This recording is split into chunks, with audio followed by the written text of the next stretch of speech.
Hello, hello, hello. Welcome back to another episode of Corona Spotlight 2020. Hi, I'm your guest, Gayle, or your host. I'm guesting today. We've got a much better host in line for you. His name's Sean Douglas, and he's joining us from the Success Corps today. No, actually, I am the host. Sean's my guest, and I am just so freaking excited about him being here. Let's just get to it. All right. Hi, Sean. How you doing today? I'm doing amazing. How are you? I am wonderful, wonderful, wonderful. Thank you so much for joining me. Um, Absolutely. you are one of those names that you don't necessarily see on comments so much as you see other people commenting about what an amazing person you are, what amazing Oh, thing you did next, and so on. So, what's the difference between the man, the myth, and the legend? nothing. I, I just try to be a person of value and try to support as many people as I can. I believe that a rising tide lifts all ships, as Jim Rohn said, and I just feel like if I can help somebody, then kind of feel obligated to do that. I don't look at people as competition. I don't look at other businesses and what I'm doing as competition. I look at it as an opportunity to either collaborate or learn something. Well, I am absolutely grateful to be on the receiving end of that willingness to collaborate and be helpful. I know that we're going to have a little bit maybe background noise over there with you because we got some homeschooling going on. How's that going for you during this quarantine? Kids, the kids are getting really rambunctious at this point, and I usually try to kick them outside in the backyard and wear them out on the trampoline. But you know, we homeschooled before all of this, Hmm. and now that all of this is happening, they can't really go see their friends, Hmm. so it makes them like rambunctious and all that. But I don't know if we didn't homeschool before this, then I feel like life would be a lot worse than it already is. You know what I mean? Hmm. Because we wouldn't know how to handle certain situations. But yeah, we're managing. It's good. Gotcha. Gotcha. Awesome. Well, I'm glad that you are getting along doing that. And I've talked with other people as well. It seems like if you have a business or if you're, let me put it this way, if your 9 to 5 job has you suddenly working from home and your kids are used to being in school all day and then daycare afterwards, and now everybody's there 100% of the time. From your experience as a homeschooling parent from before, what advice can you give to parents that are trying to deal with working from home, homeschooling all of a sudden, and dealing with children that don't get the playtime that they really need to burn off that excess energy these days? Right. So my advice would be to have a lot of patience because it's bad for them just it is it's bad for you. Hmm. If you have two parents, then you guys need to tag team it. You got to support each other. You got to take care of each other. No one's work is more important than the other person's work. And you can't look at it as competition. You got to collaborate. Yes, both of you, if you have two parents, right, both of you need to get something done. Yes, it's important that you do get it done. But the fact that you can tag team it or work with each other or schedule some things or, it's just, you have to come together and figure out what's going to work. Hmm. Very good. So don't compete against each other. You have to complete each other. You have to team up and do it as a whole, not as individual pieces, because then that's how everything's going to fail and fall apart. I like that. I like that a lot. Don't compete, complete each other. Yes. That's Yeah. wonderful stuff. Which is a lot of the problems that we had in our marriage in the first like 5 years. I joke that, yeah, we've been married for X amount of years, on and off, because we'd like separate for a while, and then we come back together Sometimes because we're some competing against each other. My stuff is more important, though your stuff's more important in it, and it's just you have to make sure that you're completing each other instead of competing against each other.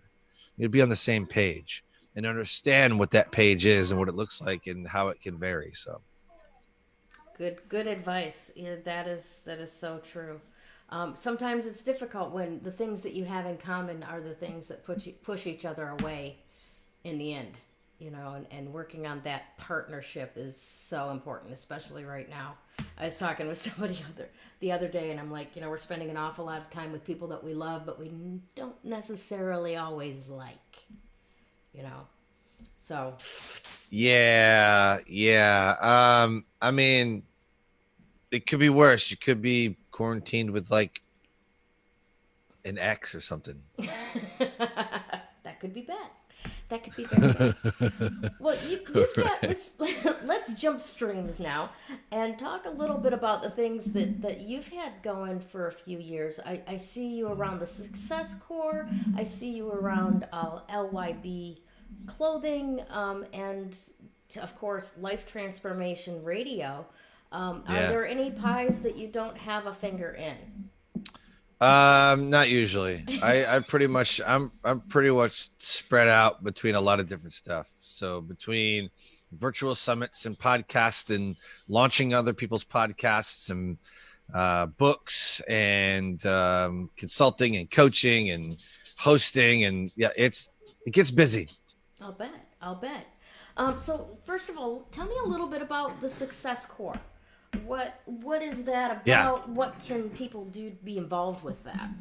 Yeah, so the Success Core Academy is an entrepreneurship speaker and business owners academy. And what that is we teach people how to improve their positioning in the marketplace, which increases their profitability and decreases their anxiety and stress so that their business thrives. We create speakers, we create entrepreneurs, we create business owners. We create, launch, and monetize podcasts, books, your speaker career, or virtual summits, or we launch your business. And a lot of people are beginning to understand that the online space, whether you like it or not, that's where people have been, that's where people are now, and that's where people are going to continue to go. So there's a lot of brick and mortar places that we work with to create some marketing campaigns. They've never done Facebook ads. They've never done, they're like mom and pop shops and different small businesses that, we need to be targeting local ads. Mm-hmm. So that's what we do. Awesome. So have you been seeing a lot of influx of new blood coming into the online space, specifically, through there with what's going on? A very interesting transition is taking place. I call them Facebookpreneurs. You got Facebookpreneurs that are flaunting all their cash, renting cars and taking pictures in front of them and like all this stupidity that goes on. Mm-hmm. So the ones that have been really loud, like buy my stuff and look at me and look at me and look at me, and this is me mentality, those are people have gotten quiet. But now there's a whole another group that have just randomly popped up and go, I just made $1 million. Like, no, you didn't. You know full well you didn't. And everybody around you knows that you didn't. So there's a whole, there's a weird dynamic going on. The people who are head down, getting this stuff ready to go, working hard, nothing's changed. But you got one group that was loud before. Now you got another group that just came in. And I suspect that it's going to be, again, harder than it usually needs to be, especially at this time, right? Mm-hmm. It's harder than it looks, and those people are going to get real quiet too.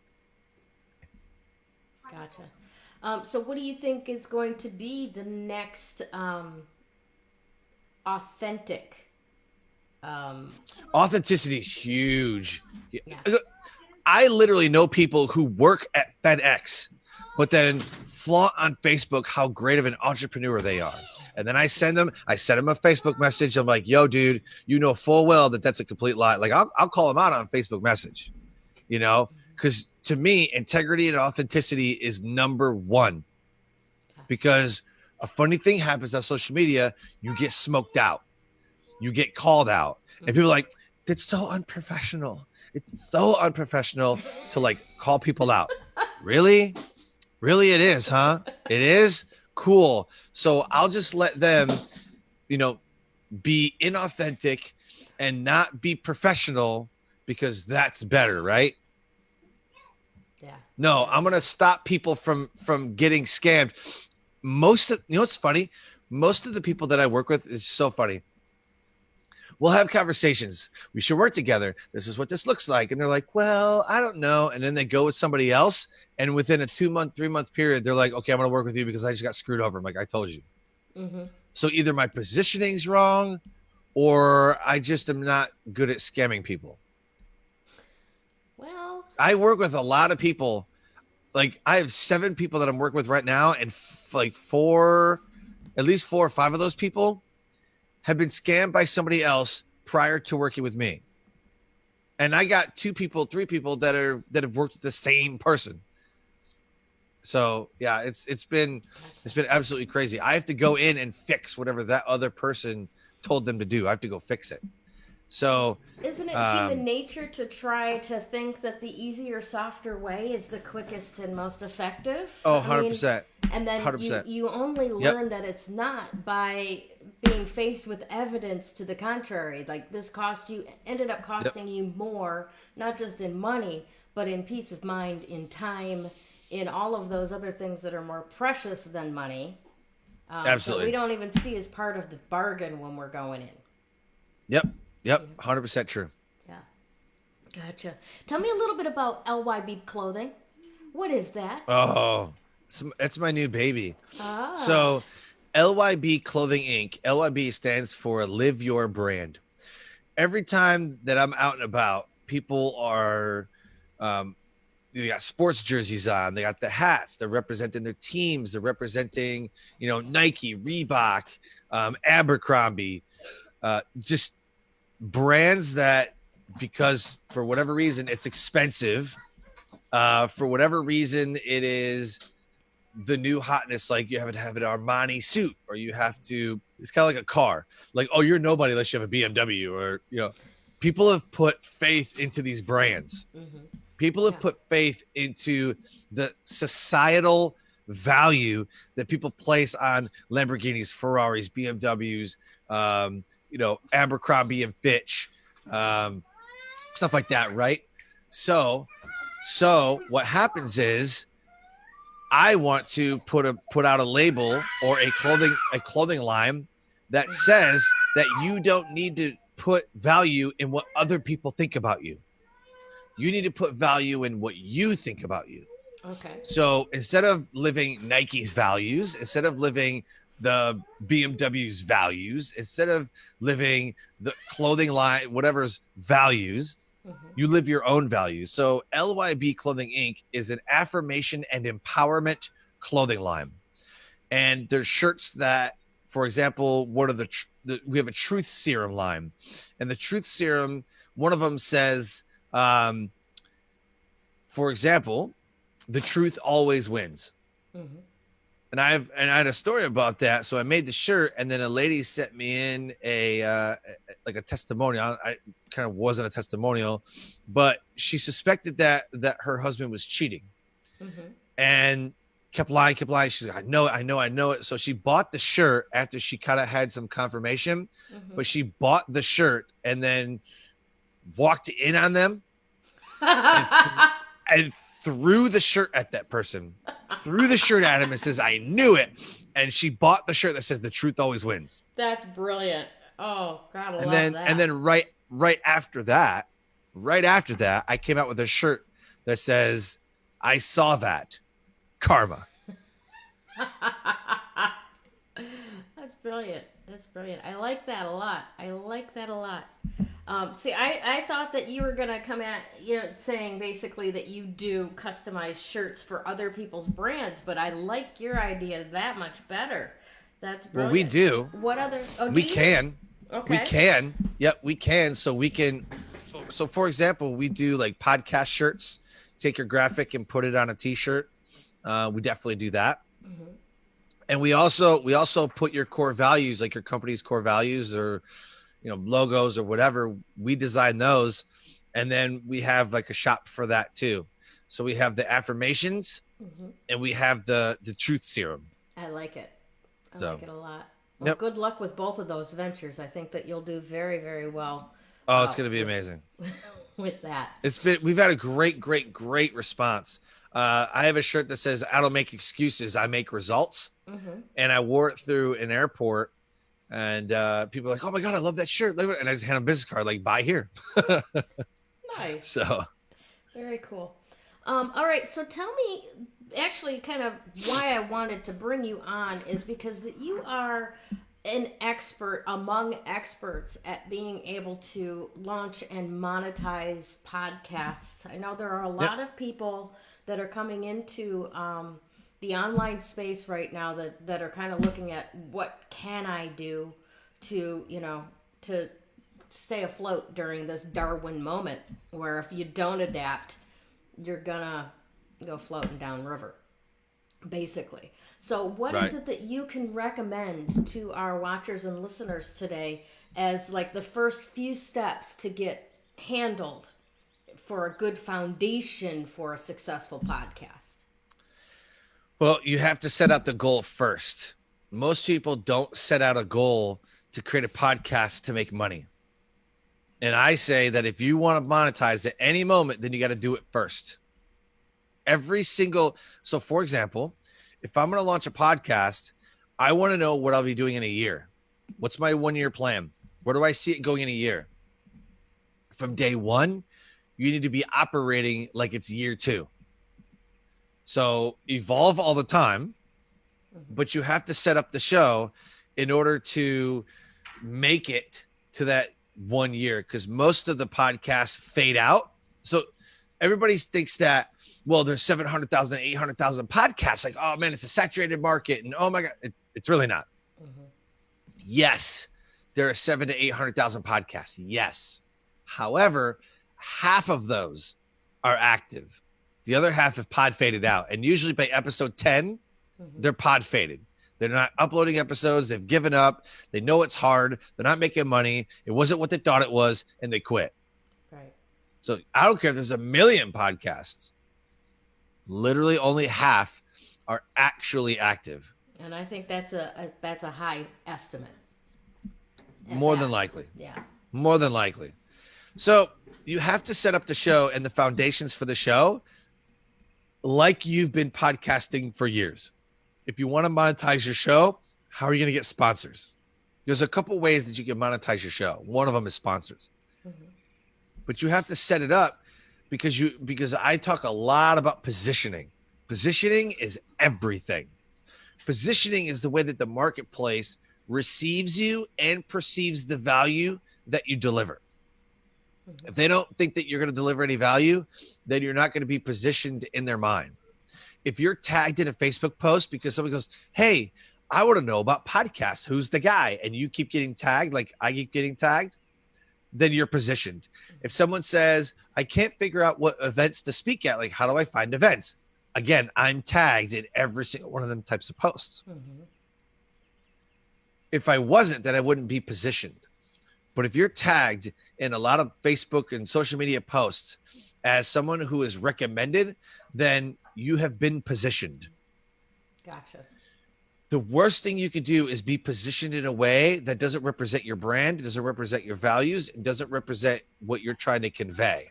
It's very, very hard to rebrand yourself after the marketplace has already positioned you. So either you position you or the marketplace will position you. That's a good point. Excellent point.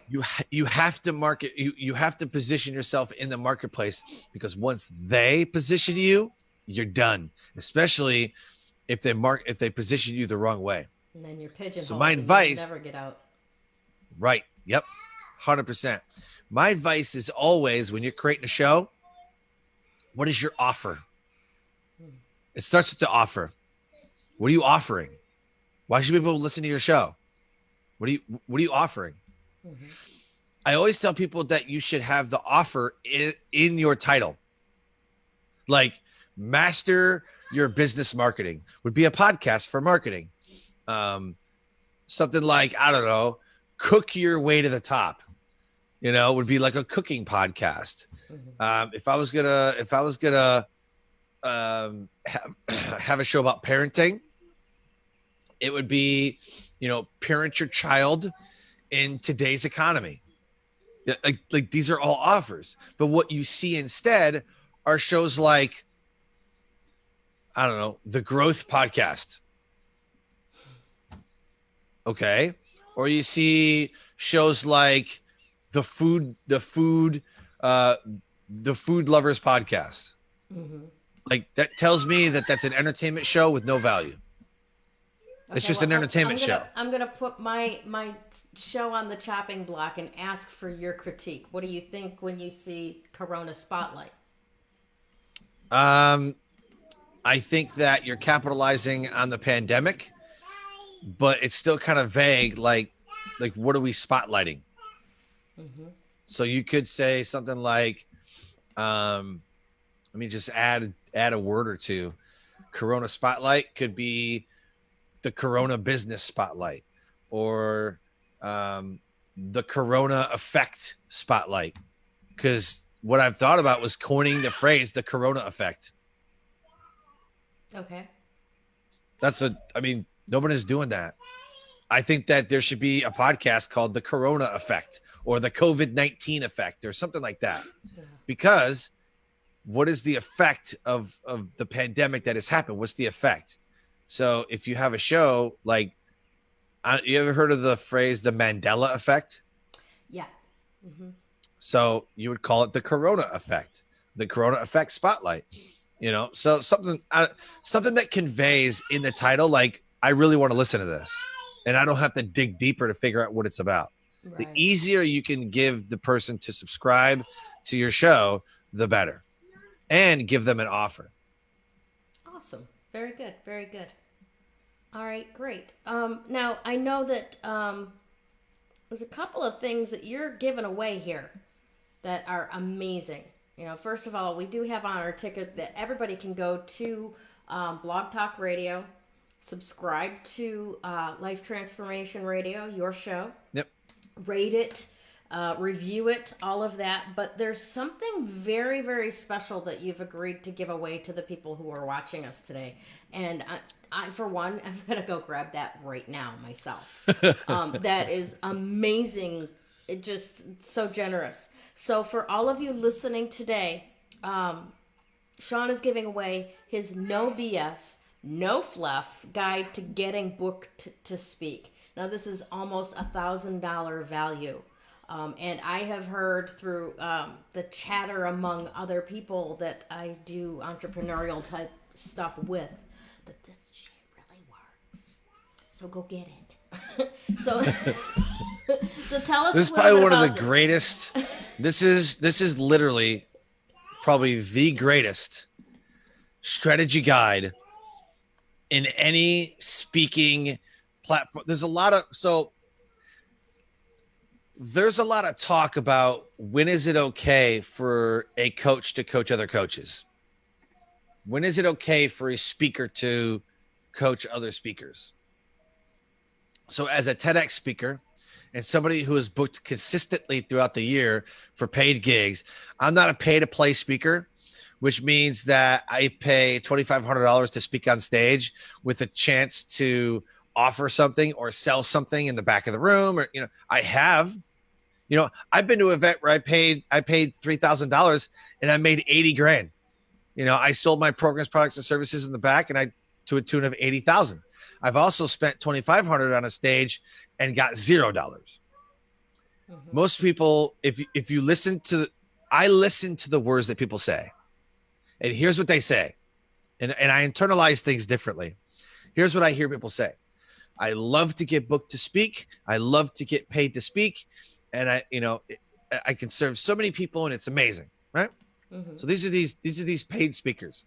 If you listen to what the pay to play speakers say, oh, I can make more money. I've never heard anything about serving. If you hear about, why do you want to pay to play? Oh, because I can make more money. So I can make more money if I pay to play and I can sell from stage. I can make more money. Okay, but why would you want to serve more people? Any way I can serve more people, I'm going to do that, because in the 16 years I've been an entrepreneur. I built my first business in 2004 to a tune of 650 grand. If you serve people, you're going to win. Mm-hmm. Number one, you have to serve people. It's not about the money. It's not about you and the stuff that you're going to flaunt on Facebook and tell people how great your life is. Who are you serving? This ebook is the best way that I knew how to serve. And my friend Nate Palmer has a testimonial that he bought it last year, midway through the year. And just reading that guide got him 12 more bookings. Wow. 12 more paid engagements. Nice. So this thing works. It'll show you what to do for TEDx. It'll show you what to do to podcasts, get booked on podcasts, virtual summits, live events once they start showing up. This is literally how you position yourself. If you want to speak on stage, if you want to be a guest on podcast, if you want to have a TEDx talk, this guide will show you how. Nice. And we have mutual friends that have said that this is by far, hands down, the most value-packed guide that they've ever seen. This guide was meant to blow out every other ridiculous program that doesn't teach you anything on the market. You ever been on a webinar where they're like, my life was bad, it was horrible, and now my life is awesome, and then they try to offer you something at the end, but there's no value in between? Mm-hmm. This book, literally the 15-page strategy guide this book has been the reason I've been so successful. Every single moment of my business has been put into this guide. Nice. I've downloaded all of my knowledge into this guide. Awesome. Well, for those of you who are watching and listening, what you want to do is you want to go to where? Because all you gave me was the promo code. Got it. Oh, I thought it said, okay. So there's a bit.ly link. I swear I sent you the bit.ly link. So go to bit.ly, bit.ly/get booked to speak.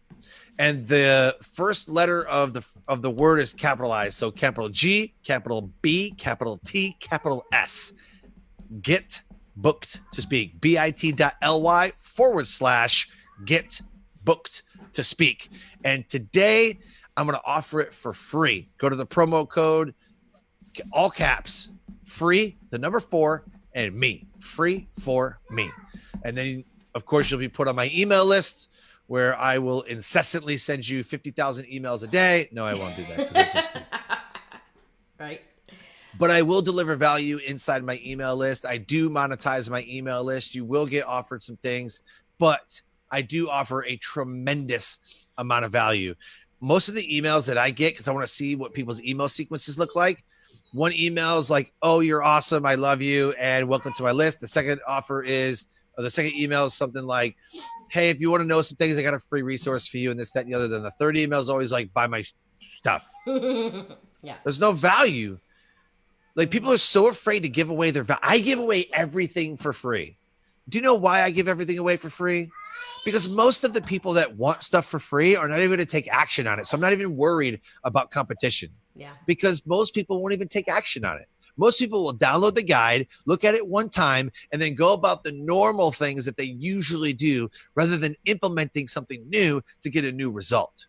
And which is definition of insanity, is doing the same thing over and over again, getting frustrated because you don't have a different outcome. Right. If you want a different outcome, if you're not happy where you are, if you're not happy in your business, then change. Do something different. This is different. This is the greatest strategy guide for speakers on the market right now. And I'm giving it to you for free. That is awesome. All right. So one more time, go to bit.ly/capital GET, capital BOOKEED, or excuse me, ED, not 2 E's. And now is the 2 capitalized as well? Yeah, no. So it's bit.ly/get booked to speak. Mm-hmm. And it's capital G, capital B, capital T, capital S. Just make sure that the first letter of the words are capitalized. Otherwise, it'll take you someplace way crazy that you don't want to be. Yeah, Bitly's are funky like that with capitalization. Right. It's got to be exactly right. And then use Yep. the promo code FREE4ME. This will save you $997, that promo code. Do that Yep. now. Awesome. Now, we've gone a little bit over today, but I still want to give you my final question. What words of wisdom would you like to leave everyone with today? My message is always the same. You have the power to move on from where you are. You have the ability to say, this is not how my story ends. You alone hold the key to writing your success story. So today is the day that you say enough is enough and you write your success story, either metaphorically or literally. Write your success story. If you're not where you are, if you're not where you want to be, if you're not where you are satisfied at, then you need to change and do something different. If it's not working for you, fix it. You have the ability to turn the page and write a new chapter. So today is the day that you do that. Write your new chapter.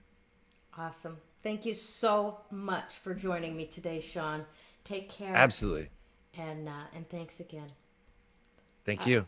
All right, Facebook, have a wonderful day. When you open yourself up to actual energy work, makes that recovery progress so much faster. That recovery is possible. You do not have to live as a victim until your last days. You have unbelievable strength, and I know that because you're still here. Do you want to create something completely unrecognizable with your life? I can show you how.